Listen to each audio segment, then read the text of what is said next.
کہ امتحان کے وقت ثابت قدمی دکھانا ہوتی ہے۔ محبت کرنے والے تو ایسے موقعوں کی تلاش میں ہوتے ہیں، موقع آتے ہی وہ دکھاتے ہیں کہ اللہ سے محبت کرنے والے کیسے ہوتے ہیں۔ نبی پاک نے بھی دعا کی کہ مولا علی نے بھی دعا کی، فاطمۃ الزہرا نے بھی دعا کی، مگر یہ کہ حسین میدان کربلا میں کامیاب ہوں، اور حسین کامیاب ہو گئے۔ السلام علیکم ورحمۃ اللہ وبرکاتہ۔ ناظرین، آج ایک نئی ویب سیریز اسٹارٹ کرنے جا رہے ہیں جس کا نام ہے واقعہ کربلا۔ اس سیریز میں ہم واقعہ کربلا ڈیٹیل سے سننے کی کوشش کریں گے، اسے سمجھیں گے، اس سے میسج حاصل کریں گے۔ ایک بڑا ہی پیارا کوٹ ہے، وہ سنتے ہیں اور اپنی ایپیسوڈ کو سٹارٹ کرتے ہیں کہ خاندان نبوت نے شکوہ شکایت کے بجائے صبر اور کامیابی کی دعا کر کے ہمیں رضائے الہی پر سر جھکانا سکھایا۔ سبحان اللہ۔ ایک مرتبہ حضرت عباس رضی اللہ تعالیٰ عنہ کی وائف حضرت ام فضل بنت حارث پیارے آقا صلی اللہ علیہ وسلم کی بارگاہ میں حاضر ہوئیں اور عرض کیا، یا رسول اللہ صلی اللہ علیہ وسلم، آج میں نے ایک پریشان کر دینے والا ڈسٹربنگ خواب دیکھا۔ آپ صلی اللہ علیہ وسلم نے پوچھا کہ آپ نے کیا دیکھا؟ ام فضل نے عرض کیا، رسول اللہ، وہ بہت ہی شدید ہے، میں وہ خواب کو بیان کرنے کی جرت نہیں پا رہی۔ پیارے آقا نے جب دوبارہ پوچھا تو آپ نے عرض کی کہ میں نے دیکھا کہ آپ کے مبارک جسم سے ایک ٹکڑا کاٹا گیا، آپ کے باڈی کا ایک پیس کاٹا گیا ہے اور میری گود میں رکھا گیا ہے۔ یہ خواب سن کر آپ صلی اللہ علیہ وسلم نے ارشاد فرمایا، تم نے بہت اچھا خواب دیکھا ہے، انشاءاللہ فاطمہ کے ہاں بیٹا ہوگا اور وہ تمہاری گود میں دیا جائے گا، رضی اللہ تعالیٰ عنہ۔ ناظرین، ایسا ہی ہوا۔ اس واقعے کے کچھ ٹائم بعد ہی امام علی مقام امام حسین رضی اللہ تعالیٰ عنہ پیدا ہوئے اور حضرت ام فضل کی گود میں دیے گئے۔ یوں اس خواب کی تعبیر ظاہر ہوئی۔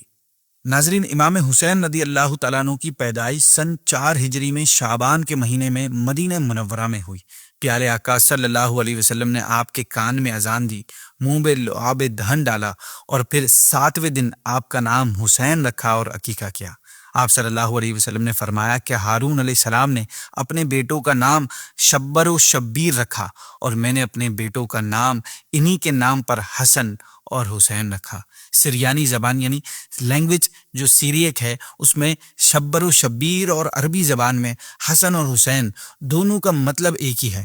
آقا صلی اللہ علیہ وسلم نے یہ بھی فرمایا کہ حسن اور حسین جنتی ناموں میں سے 2 نام ہیں۔ عرب کے زمانے جاہلیت میں یہ دونوں نام نہیں ایگزسٹ کرتے تھے۔ ناظرین، حضرت امام حسین رضی اللہ تعالیٰ عنہ کے فضائل بہت ساری حدیثوں میں بیان کیے گئے ہیں۔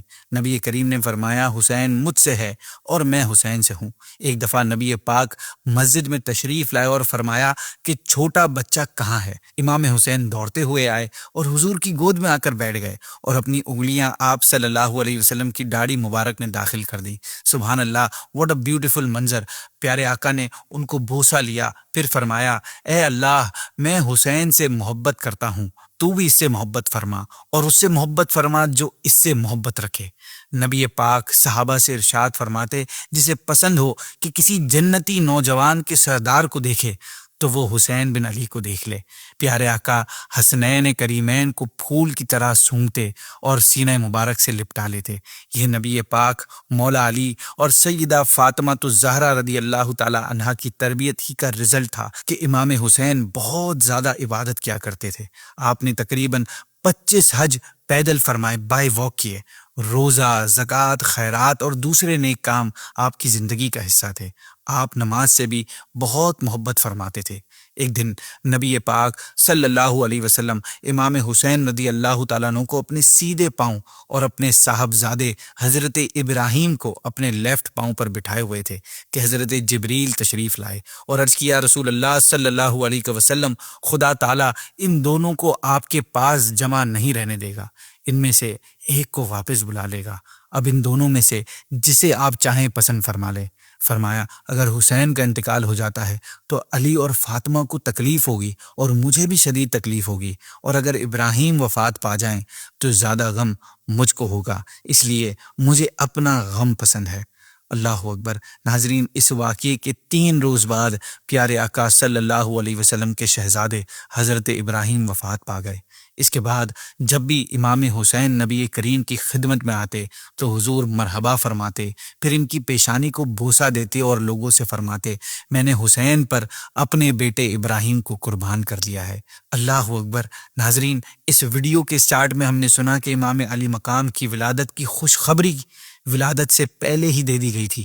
اسی طرح آپ رضی اللہ عنہ کی شہادت کی خبر بھی آپ کے دودھ پینے کے زمانے میں ہی پیارے آقا نے ارشاد فرما دی تھی۔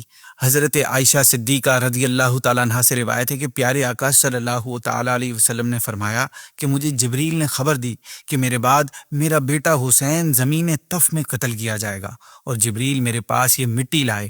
انہوں نے بتایا کہ یہ حسین کے مقتل یعنی شہادت کی جگہ کی خاک ہے۔ ناظرین، طف کوفہ کے قریب اس جگہ کا نام ہے جس کو کربلا کہا جاتا ہے۔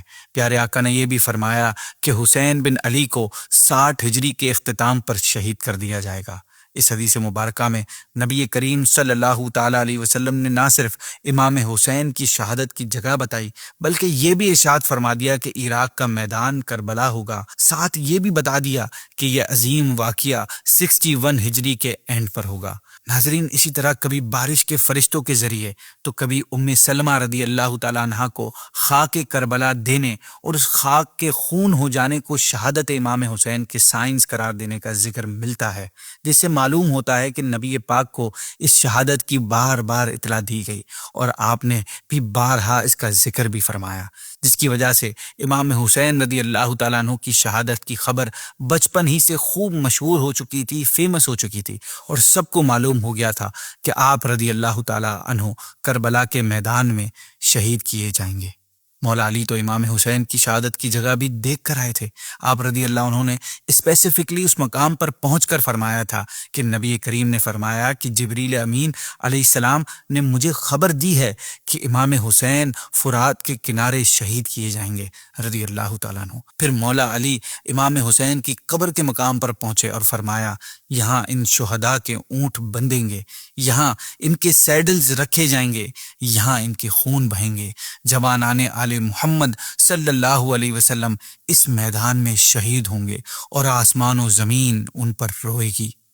ناظرین، یہاں پر غور کرنے والی بات یہ ہے کہ آپ صلی اللہ علیہ وسلم، مولا علی رضی اللہ تعالیٰ عنہ اور اہل بیت کے دوسرے لوگ سب جانتے تھے کہ پیارے آقا کے لاڈلے امام حسین کربلا میں ظلماً شہید کیے جائیں گے، لیکن پھر بھی دعا کوئی نہیں کر رہا کہ یہ واقعہ نہ ہو۔ خبر شہادت پا کر نبی پاک صلی اللہ تعالیٰ علیہ وسلم کے آنسو تو جاری ہو جاتے ہیں، مگر آپ دعا کے لیے ہاتھ نہیں اٹھاتے، بارگاہ الہی میں اپنے لاڈلے کے امن اور سلامتی اور اس واقعے سے محفوظ رہنے اور دشمنوں کے برباد ہونے کی دعا نہیں فرماتے۔ نہ علی المرتضیٰ عرض کرتے ہیں کہ یا رسول اللہ کی بارگاہ میں اپنے اس بیٹے کے لیے دعا فرمائیں، نہ خاتون جنت التجا کرتی ہیں کہ اے سلطان عالم، آپ کے فیض سے عالم فیض یاب ہے اور آپ کی دعا قبول ہی قبول ہے، اس لیے میرے اس لاڈلے کے لیے دعا فرما دیجئے۔ نہ اہل بیت، نہ ازواج مطہرات، نہ صحابہ کرام سب خبر شہادت سنتے ہیں، خبر عام ہو جاتی ہے، مگر بارگاہ نبوت میں کسی طرف سے دعا کی درخواست پیش نہیں ہوتی، کیونکہ ناظرین بات یہ ہے کہ امتحان کے وقت ثابت قدمی دکھانا ہوتی ہے، یہ وقت پیچھے ہٹنے کا نہیں ہوتا۔ محبت کرنے والے تو ایسے موقعوں کی تلاش میں ہوتے ہیں، موقع آتے ہی وہ دکھاتے ہیں کہ اللہ سے محبت کرنے والے کیسے ہوتے ہیں۔ نبی پاک نے بھی دعا کی کہ مولا علی نے بھی دعا کی، فاطمۃ الزہرا نے بھی دعا کی، مگر یہ کہ حسین میدان کربلا میں کامیاب ہوں، اور حسین کامیاب ہو گئے۔ ناظرین، اس ویڈیو کا وقت کمپلیٹ ہوا۔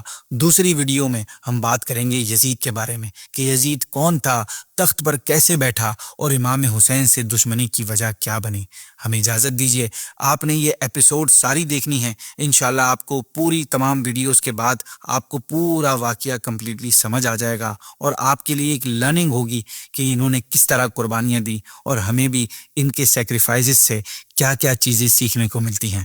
السلام علیکم ورحمۃ اللہ وبرکاتہ۔